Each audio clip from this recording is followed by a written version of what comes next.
Welcome to the Head Shepherd Podcast. I'm your host, Mark Ferguson, CEO here at NextGen Agri International, where we help livestock managers get the best out of their stock.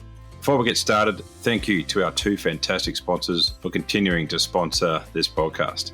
MSD Animal Health is perhaps better known as Cooper's Animal Health in Australia and for their Allflex range across the world, with a comprehensive suite of animal health and management products. Honega is a one-stop shop for wool harvesting and animal fibre removal. The Honega team have a deep understanding of livestock agriculture, backed by Swiss engineering and a family business dedicated to manufacturing the best. We are grateful to our sponsors for their support, helping us bring Head Shepherd to you each week. And now it's time to get on with this week's episode. Welcome back to Head Shepherd. You're with Ferg, surrounded by about 1 million flies at the moment in South Australia. Thanks very much for listening along. Another great episode today. We've got Hayden and Jasmine Green from Summit Livestock joining us. They're Limousin and Angus breeders in New South Wales. Have built a herd from scratch, from having to lease blocks and do a whole heap of stuff as they've built towards the business they now own. So a great episode for those out there who are maybe starting with a few head and wanting to build to large numbers. It's great to hear that someone has gone through that journey and so we talk about all things cattle breeding with Hayden and Jasmine, and I'm sure you'll enjoy this episode. Before we get into that, just wanted to mention a couple of things. The LambX 2026 planning is well underway. There's now opportunity for those businesses out there that want to register a trade stand. You can jump onto the LambX site and get access to that. It's going to be the who's who of the Australian and international sheep industries. So yeah, really encouraging people, if you're in a business in the sheep industry or adjacent to the sheep industry, it's a great opportunity to get in front of 1,500 to 2,000 producers that are all the innovative end of the spectrum. So yeah, a great opportunity to get in there and register your interest in an exhibition space. The ticket sales aren't too far away for people that actually sign up to the event. So make sure you get those dates in the diary and prepare for what is going to be a great event. Also wanted to quickly remind people about Next Predict, our service for merino breeders, for those commercial producers out there that do currently breed their own rams. It's a great opportunity to add some real rigour to that process. And so get in touch with anyone at NextGen Agri to learn more, or at Weatherby's, our partners in Next Predict. Obviously, Next Predict is fueled by the engine of sheep genetics, or Merino Select. And we partner with Weatherby's to bring that to the industry. Righto, we'll get underway with this week's show with Hayden and Jasmine Green. Welcome, Jasmine and Hayden, to Head Shepherd. Thanks, Mark. Good to be here. Awesome. Yeah, as we've just been chatting about, it's been a while. We've been trying to do this for a while, but obviously a fair bit happening on the farm. So great to get you to sit down with kids farmed out and we can have a quick yarn. We might just start with, I guess, both of your backstories, how you ended up in the cattle business and how you ended up in seedstock particularly. Yep. Well, I guess, like where Hayden and I run Summit Livestock here in southern New South Wales. So we're right on the top of the Great Dividing Range. So we're about an hour and a half from Canberra. So it's pretty reasonably cold country up here, about 1,000 metres elevation. And we run a Limousin Angus seedstock operation as well as a commercial Angus operation here on the farm. So we're carving down about 550 mama cows, and then we're steers we market into different feeder programs or grow them out ourselves. And then obviously we've got the stud side of things with bulls and females and genetics that we market. But I guess, I'm the sixth generation to grow up on this property.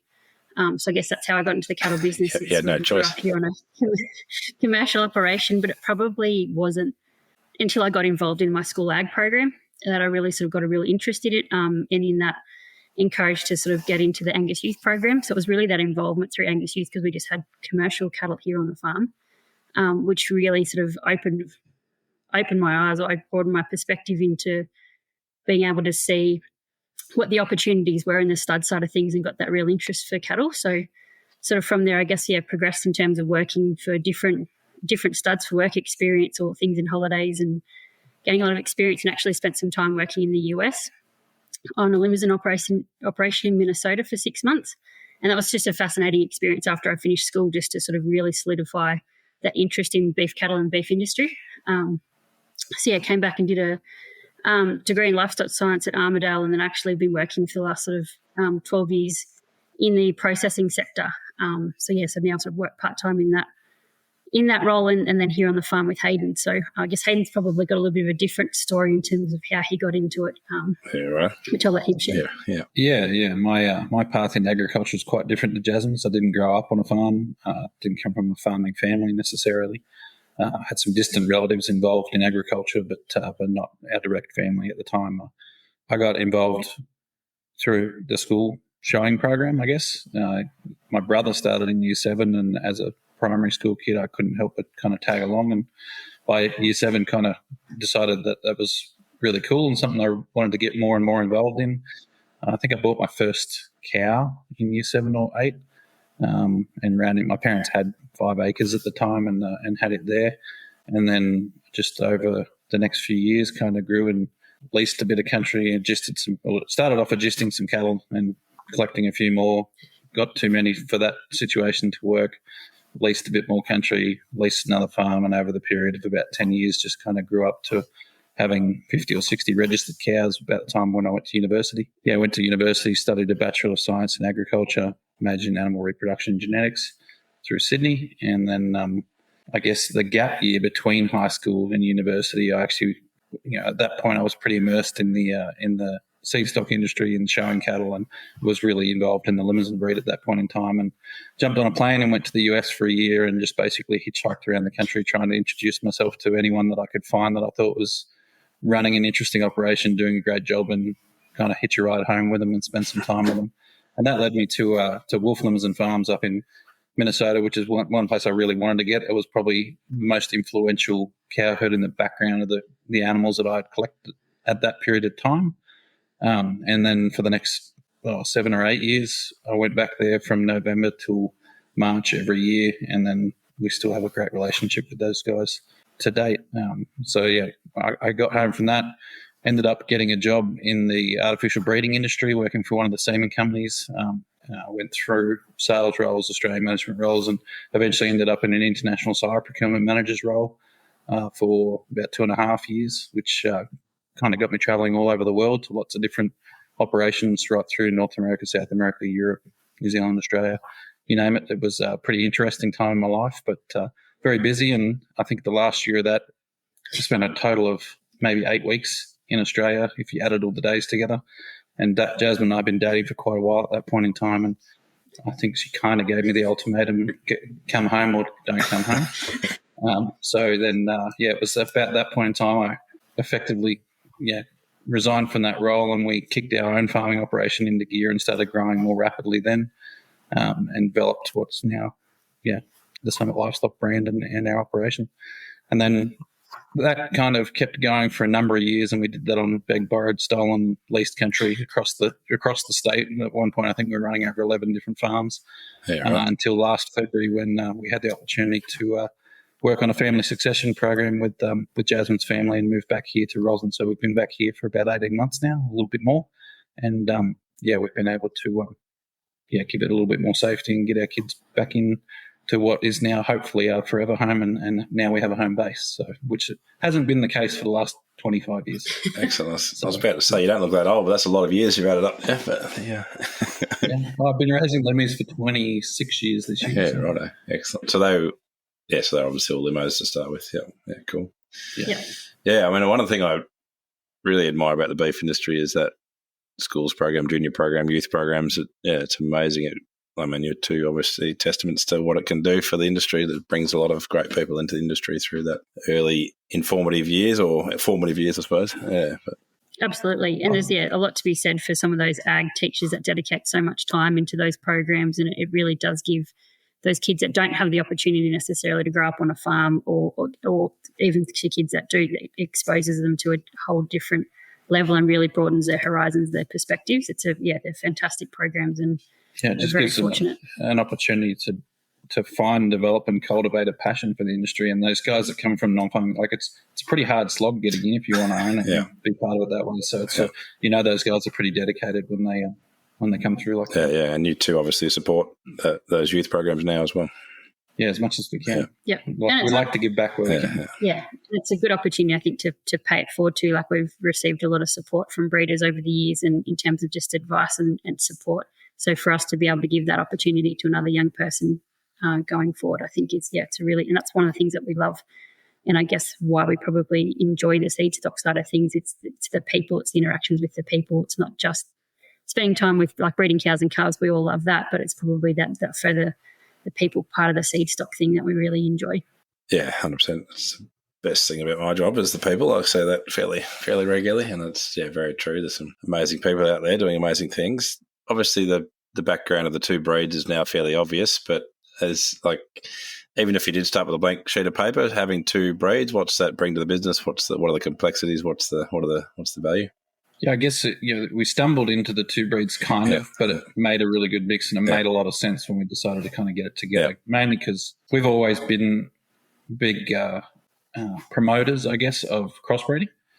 From the Limousin side of things, the majority of our customers always run. Originally used to run dairy cross Angus or dairy cross Hereford cows, F1 calves, making effectively vealers in the beginning for the vealer market, which really kind of no longer exists so much anymore. But right from the get-go, we're all about crossbreeding, and I just think that the science is pretty hard to argue with around crossbred calves and crossbred cows or third-way cross cows or crossbred cows. It just makes sense from a productivity standpoint. So we've always been a promoter of that, and I guess running the two breeds gave us the opportunity to provide at least two options to our customers. We had a number of guys who were buying Limousin bulls off us, making vealers, switched into Angus cows, enjoyed buying bulls from us, enjoyed the service we were able to provide, and asked us to provide Angus bulls for them as well. So it's been a good crossover between those, and we've got a lot of customers that now use both. Yeah, 100%. Do you run in your commercial herd? Is that a bit of crossbreeding in there, or is that? We haven't to date, so that's always traditionally been a straight bred Angus operation. I guess really been. And that's sort of... We have discussed it over time. There's certainly opportunities there that we maybe should have been doing with some of our older cows and that, but there's certainly also been some other opportunities around Angus females over the last few years that it's made sense to be able to market those. So we concentrate on kind of making the purebred lines and letting our customers take advantage of the hybrid vigor. Yeah, fair enough. That's always a good plan. I guess some of the same client bases, but two different breeds of size, two different breeds, two different, I guess compare and contrast, I suppose. What's you'd see quite a difference between the two different breeds in terms of who's doing it, what's doing and how they're being used? In terms of the types of cattle and how people are using them on farm? Yeah, obviously quite a different purpose. Yeah, to some extent, although I guess we actually do have quite a few people that are, particularly in the limo side of things, they are retaining females on those because they have found that they do tick the boxes that they're looking for in terms of they're really good udders, they're really maternal. So we've probably, I guess, had a really big focus on that side of it with our breeding. Like we're very well known for having really strong cow families, particularly in our Limousin herd. So I think we have quite a few guys that actually have been keeping some of those females and then going back in with an Angus or sort of going in with an Angus bull on the heifers and then using a limo bull to be able to infuse a bit more power and stuff into those progeny on those older cows. Yeah, so it depends a little bit on where people have been selling them to. Like for the guys that are doing more of the supermarket stuff, there is sort of not as much breed differentiation there, and they like the extra particularly a few of those programs being HGP free into some of our supermarkets here. They like the added performance that the limos can bring. Geography seems to have been playing a role quite a bit lately, which has created a number of challenges around logistics of moving animals around the nation.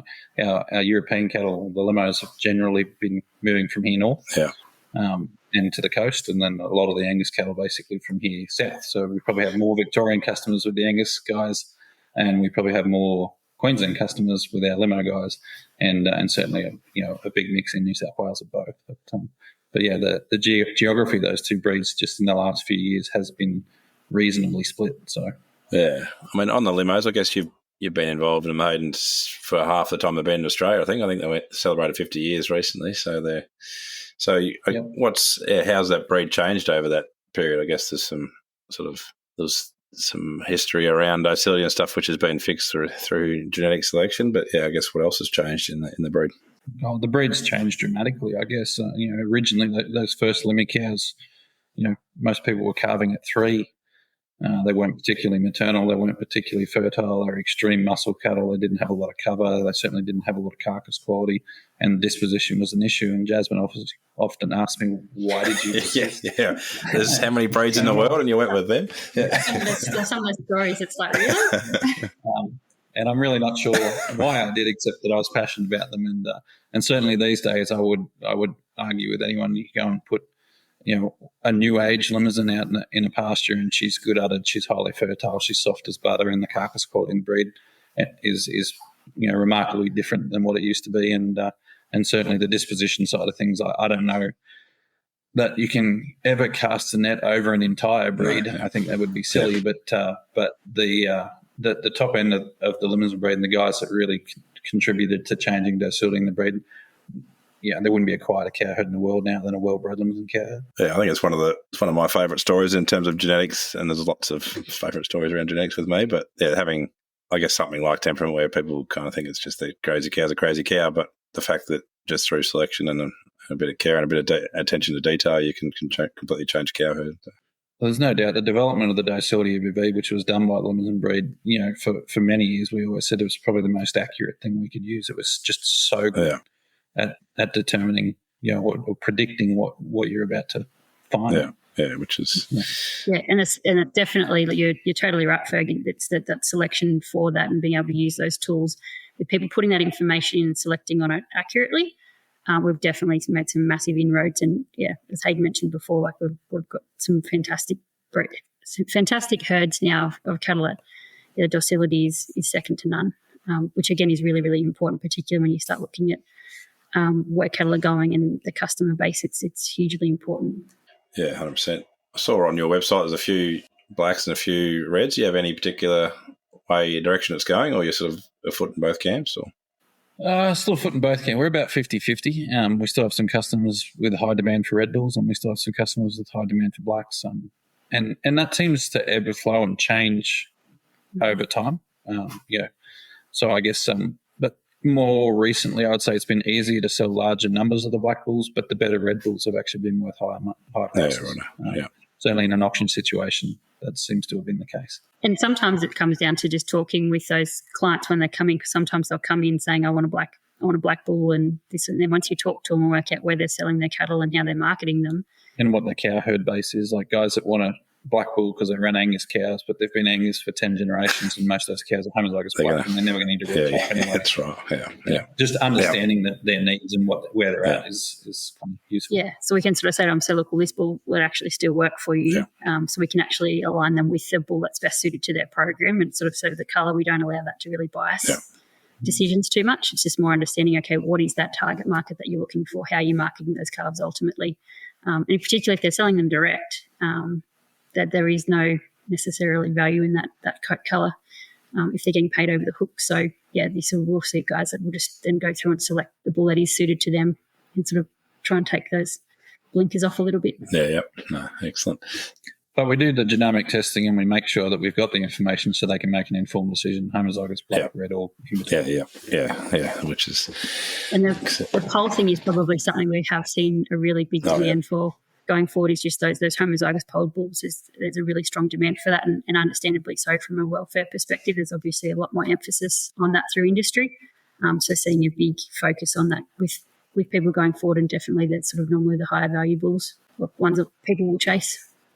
Yeah, I think the days of horns on any farm livestock are fairly short. Maybe venison will continue for a while, but everything else, it's definitely on the nose. I was actually wandered into a pen full of horn rams the other day and got crunched straight away, which reminded me why I don't like horn rams. But, yeah, absolutely. And it's just not that stuff's just not a fun job. So if we can do it genetically, it makes a lot of sense. If we've got the right kind of cattle. Yeah, exactly. And like you say, we've got these great genomic tests now that we don't have to do any guessing. We can use some measures. Having built a seedstock business from scratch, which is obviously, and as you sort of said, beg, borrow, steal, and try and get country together, get cattle together. It's trying to cash flow that sort of growth is obviously a big, hard graft.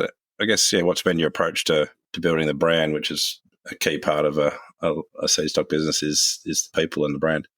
I guess in terms of the building the operation, to allow us to do numbers, we probably did things a little bit differently to most in terms of the hardest thing to get was that land base. So in terms of to grow our numbers and be able to offer more seed stock, we did quite a lot of ET work, quite a lot of sort of contract recipient work. So we'd actually basically hire uteruses and buy those weaned calves back. So it actually enabled us to grow our program and grow our numbers without having that land base necessarily. So we're only taking those calves back as weaners. So I guess that's probably a little bit different to mainstream. Well, at that point it's probably more common now. But yeah, we took an approach to trying to propagate larger numbers of more elite genetics using other people's resources because we didn't have any. And that allowed us to build the numbers so we could apply the applicable selection pressure to make sure that we kept the quality of what we were offering high. And I think that's the branding part of it for us is, every time we step out in public, whether it's a show, whether it's a sale, whether it's an exhibition, whether it's a field day, we have kind of a best foot forward policy. So if we wouldn't be interested or engaged with what we're taking out in public, we sure don't think that anyone else would be. So we always try to put our best foot forward, and if we say we're going to do something, we do it, and we try as hard as we can to follow up with our customers and make sure that they're receiving the service they require. And I think a big part of that too is we sort of always tried to offer some top quality cattle in that, and that probably was part of a cash flow thing too. Like in another scenario, some of those you mightn't have sold because they were, but sometimes we needed the cash flow. So it's like you did offer some of those really top end animals to enable you to continue to do what you wanted to do and grow the business. So I think offering that really high quality product helps you develop that reputation and consistency as well. And just, having that always trying to be approachable at events and just getting involved and getting your name out there. Like for quite a few years, we would take a really big team to Sydney show and make sure that there's quite a few times I think people sort of asked us actually, well, who owns Summit? Because you guys obviously do the work, but who owns it? Because they thought it was a big investor. Because we'd put a lot of time in terms of trying to make sure what we presented was a really professional outfit. And I think that probably then confused people when we said, no, it's our own program. They sort of, thought it was coming from somewhere else. So I think that's sort of, probably what we now need to do is maybe focus a bit more on telling our story in terms of the people and this is who we are. It's not coming from somewhere else. It's, we're genuine and we're a Ma and Pa outfit. Basically. Excellent. Yeah, we live and breathe this stuff. So, and it takes time too. I think that's probably the other thing that we sort of need to always remind ourselves is these things don't ever happen overnight. It takes time to build these relationships. So, always turn up and be patient and respect the fact that when people choose to do business with it and spend their money with us, that's a big thing.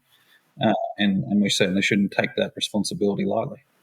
Yeah, no, great points. Yeah, you mentioned that showing has been a big part of brand building and you've had some pretty remarkable success at shows. I guess the limo breed has been the carcass comp winners for all over the joint, but Summit itself has done some great things in both breeds. I guess, how you've already sort of mentioned it was a key part, but I guess it's a massive commitment to present a heap of cattle in a really professional way, and so it's a big time and straight out cash cost to a business, but you obviously thought that was important enough to invest your time and money in.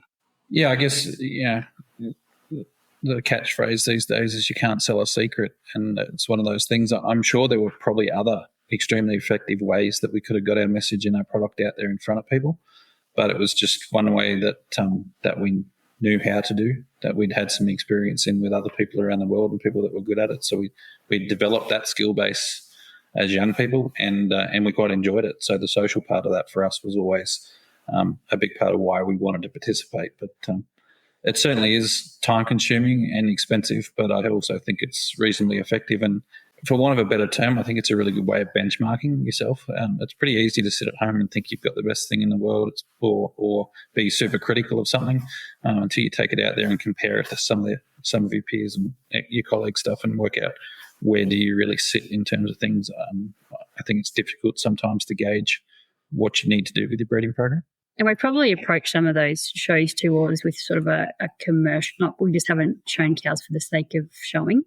We've always tried to connect that to some sort of commercial outlet in a way. So is there a sale that we can offer an animal on or genetics on, or how can we sort of maximise the the value in this opportunity, rather than just part of it is showing up and having your brand out there and putting your best foot forward, but then also is there an opportunity for us to generate some revenue out of this event, so it becomes sort of you don't feel so bad. Yeah. If we're going to spend the time, the money, and the energy to feed one and present it while it looks its best, we may as well market it as an individual as well as that. Yeah. It's So often we've taken our national show and sale team to Sydney. There are very few animals throughout history we've actually shown and then just retained. And the instances where we've done that, it's been around pretty major shows like the World Congress in Sydney or the World Angus Forum, or some of those more major events where we're really, the same thing, best foot forward. If we want to take our very best out there to some of those really major events, then maybe they're not some of the ones we can afford to let go at that period of time. Yeah. One thing that does, like if I contrast sheep and cattle, it does amaze me how the ability to buy the embryos out of some of the top cows around just blows your mind. Like that sort of thing doesn't happen in sheep really, whereas in cattle you can kind of get into some of those top genetics if you're willing to invest and do the homework. You can actually get a fair run up. Absolutely. And it's just some of those conversations too, all those things that you learn sort of in the sheds and just chatting with people, like you're all sort of there for the same reasons. So we do learn a lot from those events and the networking opportunities out of that. And potential business opportunities are really, like the World Angus Forum, and I think you guys were up there with a stand as well at the Angus Expo in Tamworth. Was such a fantastic event and really kind of showcased, everyone was there in for the same reasons in that event, but the amount of business that was done in the sheds with people wanting to invest in genetics, and was just amazing. Like it was a really, really fantastic event to be involved in and be a part of. And like we sort of went up there with sort of some females and some bulls and participated in the pen show event up there. And we generated a lot of interest in our program through that event. Was a lot of fun. So it was definitely well worth the effort of showing up and taking the time to make sure we presented our team the way we did. Didn't just participate, you didn't do too bad either, did you? Yeah, and it probably goes back to Hayden's point around benchmarking too. We sort of thought particularly around the Angus side of things, we haven't, I guess, done a lot in that space. Recently, a lot of our showing has been focused on the limo side of our program. So this was, I guess, the best opportunity that we thought that would present itself for how do we kind of benchmark ourselves against some of these big players and work out where we're at, and sort of, make sure that we can sort of work out what we need to work on and where we can go from here, and kind of let them know that we're here and we're open for business. And, we're the new kids on the block, but we're trying pretty hard, and we sure appreciate some people showing some interest if they have the opportunity. Yeah, and if we've got the right genetics that suit them. So I think some of those conversations in the shed around genetics and pedigrees and phenotypes and where programs are heading was it was a really, really fun event to be part of. Yeah, that was a great event. Probably underestimated how great it was going to be, but it was it was really, really good and didn't get around enough people. But it was definitely. Isn't it great when an event just exceeds everybody's expectations? Yeah. Like, hats off to them for pulling off what they did, because it's pretty hard to replicate something like that. Just the vibe of that event was second to none. It was very, very successful. Couldn't agree more. I guess ultimately breeding great cattle means balancing phenotype and the data. You got two breeds which, without wanting to generalise, one's much more focused on the data probably, as in Angus, and have been for a fair while. I guess how's your approach across the two breeds? How are you sort of balancing the breeding values and the phenotype of the cattle? I guess phenotype for us is extremely important because we have to own and work with the cows every day. So if there's a bad foot or a bad teat or a bad disposition or something like that, I'm the one that has to deal with it. There's no one that works for us and does that work. It's all hands on. So when it comes to some of the fundamental phenotypic traits around feet, disposition, udder quality, certainly not negotiable. It doesn't really matter what the data says. If they've got to display the correct phenotype, they've got to be good footed, good uddered, and good natured. And then certainly the last few years, mature body condition score is the new number, but the ability for those cows to hold flesh through a rough winter up here is pretty important too. So there's some phenotype things that, we first and foremost, we assess phenotype because we put selection pressure on the cows for how they perform in the real world. We ratio those cows for weaning performance, we ratio those calves for yearling performance, we ratio them for birth weight. We collect as much data as we can. So from a data perspective, the raw data for us drives a lot of selection pressure on the cows.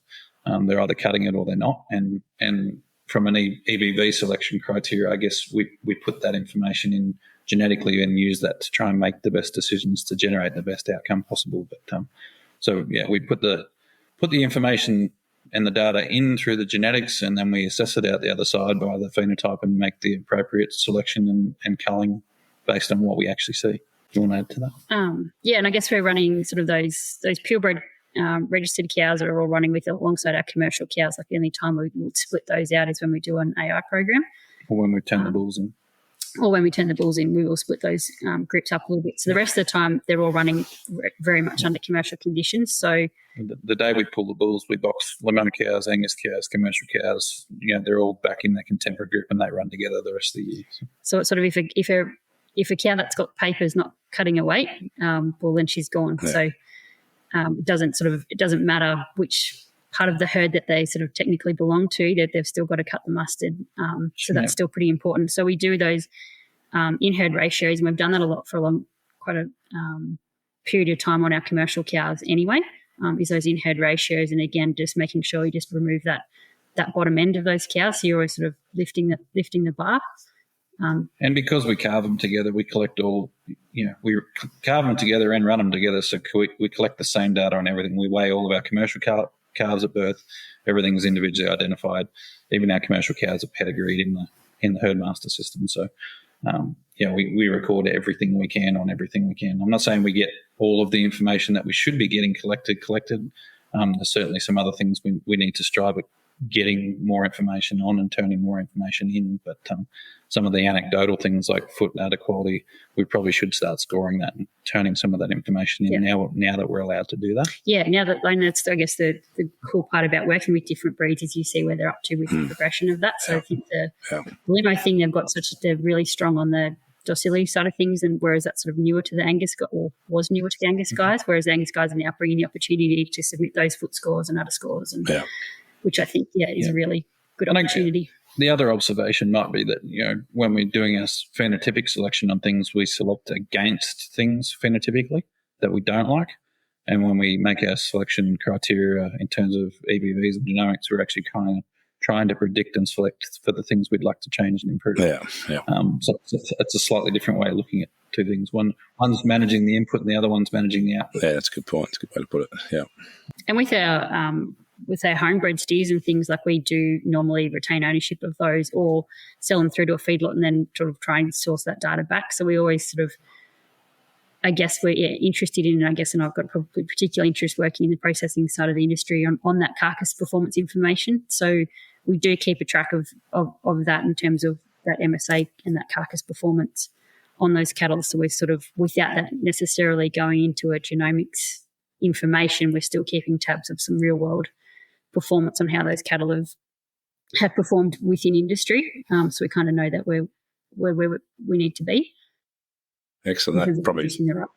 That probably explains why it took us a year to get you on the podcast. You seem to be busy collecting lots of information, which is exactly what seedstock producers should be doing. So, that's excellent. I guess you've come through a great journey from youth. I guess if you were talking to your 18-year-old self or 16-year-old selves or whatever, I guess would you do anything differently? Would you, for those out there that are in a schools program or a youth program at the moment and sort of dream of having a seed stock business in the future, what would you do differently, or what would you suggest that they do? Do you want to take on something? A couple of different kinds of answers to this. I'm not quite sure which to address first, but I guess from a breeding perspective, I feel like I wasted quite a bit of time early trying to build some numbers of some mediocre cattle rather than concentrating on really selecting the best ones and propagating them as much as possible quickly. Yeah. So I would say don't waste too much time or energy collecting average cows. Go out there, put your neck on the line and get hold of the best ones you can possibly find that meet your objectives and the objectives you think your clients are going to have, and propagate them from the get-go. So that's from a breeding perspective. And then from a personal perspective, just take every opportunity you can. I guess I've always had a say yes policy to a lot of things, and it took me all over the world and introduced me to just the most amazing people, and given me what I consider to be an extremely well-rounded education in the industry, merely because I continued to look for opportunities and just take everything I could. I thought you definitely mentioned marry well as well, but marry well, absolutely. Yeah. Well, someone who enjoys the same interests, I think is good. But I'd agree with that too, in terms of make the most of the opportunities, because it's a fantastic industry to be a part of, and there's so many people out there. If you've got the right work ethic and the right attitude, they're willing to help you out and support you. So if you ask the right, get really good at listening and asking good questions, and people will be really happy to support you on your journey. I think probably getting outside your comfort zone and identify people who do a really good job in, whether it's breeding bulls or running cows, or identify some of those really good operators and work out a way to learn off them, because that will definitely help you develop your own skills. And that's probably an opportunity that we probably maybe almost took for granted until you sort of look back on it and go, wow, the opportunity to learn off some of those guys in the US that we worked for, they're leaders in their own right in terms of the way that they're being able to develop their cow herds and their breeding program. So being able to sort of work side by side with them and learn what they do is a fantastic opportunity. So if I was any advice to a young person, if you have an opportunity to go and work for some people and get that experience where you can, because there's only so much you can learn through school, and it's just asking those right questions and being coachable, I guess, is probably the important part of that too. Is don't think that you've got all the answers, and see who you can find to help you learn. Like, we're always learning, or looking for ways to learn and find ideas around, and surround yourself with the right people. Yeah, I don't think you need to go out there and search out mentors as such, but if you find the people that do the things that you admire, that achieve the things you'd like to achieve, that act the way you'd like to act, and you surround yourself with them, ultimately they become mentors and friends over time. And having a good relationship and mentorship with a number of people that you'd like to emulate in time is just invaluable. You don't have to reinvent the wheel. There's a lot of people out there in this industry, especially, that are happy to share their experience with you and try and keep you out of the ditch. So, yeah, great points. And I think it's so true that there's no one's ever said no to me if you ask a question or get on the phone and give them a call. Everyone's always willing to help, and that's the great thing about ag, or probably just humanity generally. There's always someone willing to help, and so definitely, I feel like people kind of maybe are a bit nervous to pick up the phone and make those phone calls or go and visit people, but that's really where the true learning happens, when you get talking to the people that you admire 100%. Absolutely. We've got the last couple of questions we ask everybody, and we might ask both of you these questions since, so the first one is, what's the last thing you changed your mind about? And then we can go in either order or you like. I guess we've got two young boys, so it's probably what did we change our mind about last? It's probably related to whatever food we offered. Yeah. It's their world. We just live in it. Yeah, I understand that feeling. Yeah. But on a more serious note, I think probably the thing I've recently maybe changed my perspective on is the use of artificial technology. I've haven't really jumped on the ChatGPT bandwagon, but I probably am, I guess, viewing it with more of an open mindset now, in terms of trying to work out where that fits going forward, and where it fits in agriculture in particular, in our businesses. So that's probably something that I've maybe changed my perspective on recently. Had a big mind shift on that. I'm trying to be a bit more open. Yeah, excellent. We'll go with you, Hayden, before we ask the next question. Yeah, I'd say mine's far less intellectual. I'm notorious for running 30 different scenarios through my head at any particular time, and I leave my decisions right at the point where they have to be made. So I don't really give myself time to change my mind. Yeah, right. You just keep all the balls in the air. Keep all the balls in the air. But, my mind changes would be last-minute changes around weather and things like that. So far less intellectual and judgment. Yesterday's would be, I'm now going to make hay at Wagga rather than just grazing. Excellent. Cool. And then the final one is, who's the best human you've had the pleasure to learn from? For me, I'd probably say Stephen Nolling Branson from Banquet Angus. I rang them up as a kid in high school and asked if I could borrow a heifer off them to attend the roundup at Hamilton quite a few years ago now. They'd never met me before, but they said, yep, come out and visit with us. They picked me up off the train in Terang. And then I've since gone back and worked with them and spent a huge amount of time, and I still will jump on the phone and give them a call. So they've been fantastic mentors of ours over a number of years in terms of, they're just fantastic people who are happy to support anyone. And, if we've got a question about whether it's talking with clients or running a field day or, managing cows, they're sort of, always happy to share their thoughts, and they've always been a great support of young people in the industry. So I know they've mentored they probably don't see themselves as mentors necessarily, but I think they've supported a lot more people than they probably realise. Awesome. I guess for me, I've been pretty blessed to have some pretty amazing mentors over my life, all of which are extremely competent in what they do and great people. Willie Oldenburg used to be my boss at CRI in America, and just an amazing guy that I learned a lot from. Brent Thiel, an amazing guy that I learned a lot from in terms of cattle breeding. But I guess the one person in terms of being a great person, Jim Wolfe, for me, was the guy that I worked with at Wolfe Limousin Farms. And not only did he teach me a lot about the industry and everything else, but he continually challenges me every time I talk to him about being a better person. And I think that's really important. So. Fantastic. Well, that's been a really great chat. Thank you both for your time. I know you got plenty that you can be doing and will be doing straight after this. I'm probably cutting that hay. Appreciate your time, and looking forward to see where Summit Livestock can go into the future.